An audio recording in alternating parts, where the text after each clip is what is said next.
non-interested? Yeah, I don't know what to say. There are. Yeah, the problem is what's good for lambs is bad for lions, and vice versa. Okay. Would you say anything is mind independent? Well, some things are real by being mind dependent. Or real by being mind dependent? Yeah, some things are real by, for instance, it's a reality. If you're going to account for everything is so, you're going to have to account for Pyne's hopeful belief that Notre Dame really does have a chance to get into the national championship game and crush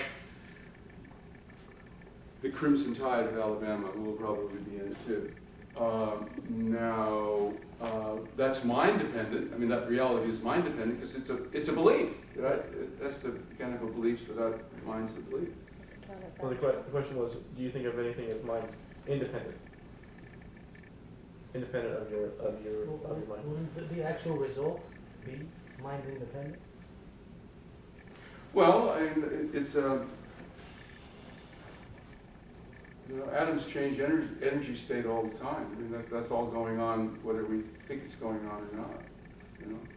Snow falls down. I mean, there is, to use Bernard Williams' expression, there is a world that's there anyway. Mm-hmm. And there are facts that would be, facts that would be obtained, things that would be going on, whether we believed that they were going on or could even potentially think that they were going on. Derek, are you asking if The question is whether the beauty of things is part of that.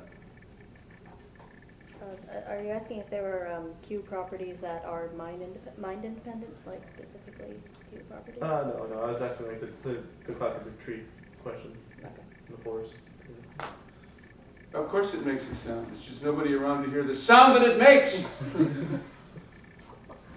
So if there's a painting is beautiful and no one's around to see it, is it It's still beautiful? every bit as beautiful. Yeah. I can get behind that. And it's really there if you turn the lights off. We're all struck blind, due to inordinate self-abuse or something like that. There would still be there would still be beautiful. Except no one would paint anymore. Although, what's it? I've never been blind painters.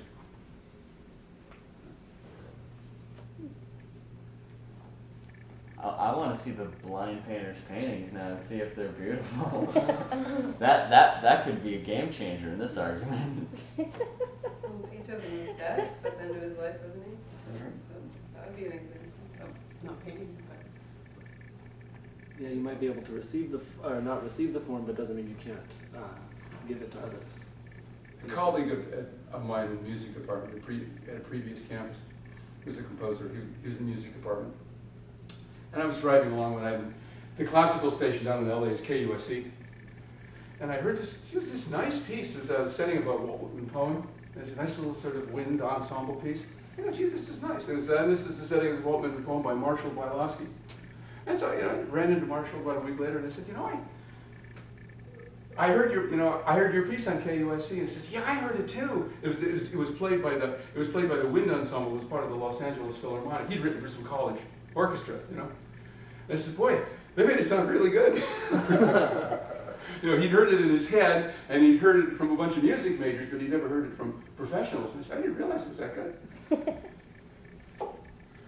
The beauty was there the whole time. It's just even, it wasn't in a position where he could detect it. I was going to follow up on what Corey was saying about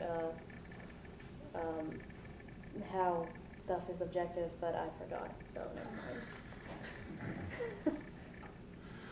I'm sure I'll hear back. Well, thank you. It's very lively. I wish all classes were like this. Do we have any further questions? Thank you, Dr. Pyne.